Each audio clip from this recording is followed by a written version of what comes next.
اس طرح حضرت نوح علیہ السلام اور ان کی قوم کے سرداروں کے درمیان تنازع بڑھ گیا۔ کافر لوگوں نے بولی لگائی، سنو نوح، اگر تم چاہتے ہو کہ ہم تم پر ایمان لے آئیں تو اپنے ماننے والوں کو ہمیشہ کے لیے دور کر دو۔ یہ لوگ کمزور اور غریب ہیں جبکہ ہم عزت دار اور امیر ہیں۔ کوئی بھی دین ہمیں ایک ساتھ شامل نہیں کر سکتا۔ حضرت نوح علیہ السلام نے اپنی قوم کے ان ضدی لوگوں کی بات سنی، لیکن انہوں نے بڑے ہی نرمی سے جواب دیا۔ انہوں نے اپنی قوم کو سمجھایا کہ وہ ایمان لانے والوں کو دور نہیں کر سکتے کیونکہ یہ لوگ ان کے مہمان نہیں ہیں بلکہ اللہ کے ہیں۔ اے میری قوم، میں اپنی ان دینی تعلیم کے بدلے کوئی دولت نہیں مانگتا۔ میرے عذر تو صرف اللہ کے پاس ہیں۔ میں ایمان لانے والوں کو نہیں نکال سکتا، یقیناً یہ اپنے رب سے ملیں گے، لیکن مجھے لگتا ہے کہ تم لوگ جاہل ہو۔ اے میری قوم، اگر میں انہیں نکال دوں تو اللہ کے خلاف مجھے کون مدد کرے گا؟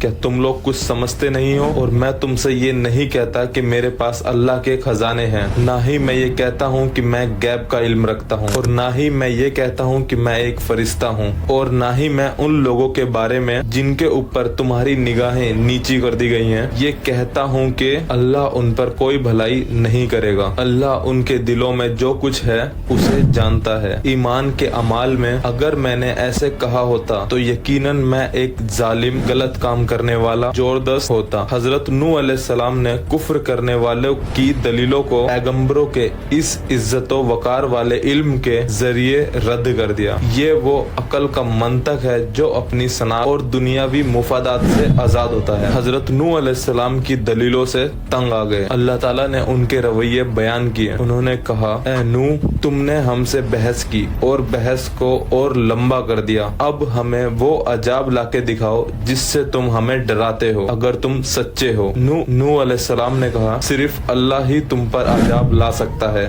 اگر وہ چاہے، اور پھر تم اس سے بچ نہیں سکتے، اور اگر میں تمہیں نصیحت کروں تو وہ بھی تمہیں فائدہ نہیں دے سکتی۔ اگر اللہ نے تمہیں گمراہی میں رکھنا چاہا وہ تمہارا رب ہے اور تم اس کی طرف لوٹائے جاؤ گے۔ لڑائی جاری رہی۔ حضرت نوح علیہ السلام اور کافر لوگوں کے درمیان بحث لمبی ہوتی گئی۔ جب کافر لوگوں کی سبھی دلیلیں گر گئیں اور ان کے پاس اور کچھ کہنے کو نہیں بچا تو انہوں نے اللہ کے پیغمبر کو جلیل کرنا شروع کر دیا۔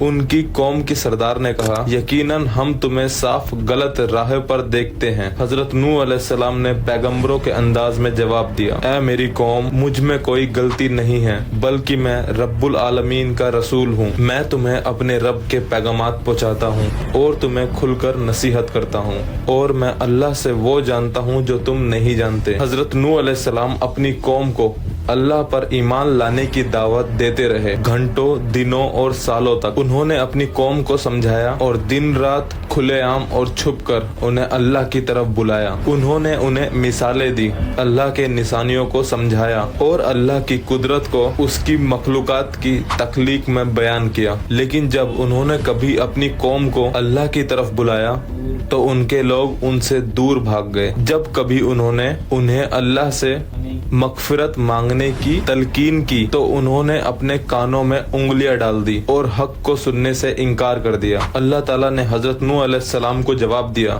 یقیناً ہم نے نوح کو ان کی قوم کے پاس یہ کہتے ہوئے بھیجا، اپنی قوم کو ڈرا دو اس سے پہلے کہ ان پر دردناک عذاب آ جائے۔ انہوں نے کہا، اے میری قوم، یقیناً میں تمہیں صاف صاف ڈرانے والا ہوں کہ تم صرف اللہ کی عبادت کرو، اسی سے ڈرتے رہو اور میری اطاعت کرو۔ وہ اللہ تمہارے گناہوں کو معاف کرے گا اور تمہیں ایک مقرر وقت تک مہلت دے گا۔ یقیناً اللہ کا وقت جب آتا ہے تو اس میں دیر نہیں ہوتی اگر تم سمجھو۔ اے میرے رب، یقیناً میں نے اپنی قوم کو رات دن چھپ کر اور کھلے عام بلاتا رہا، لیکن میری دعوت انہیں حق سے اور دور لے جاتی رہی۔ یقیناً جب بھی میں انہیں بلاتا تھا کہ تو انہیں معاف کر دے تو وہ اپنے کانوں میں انگلیاں ڈال لیتے، اپنی پوشاک میں لپیٹ لیتے اور اس سے بھی زیادہ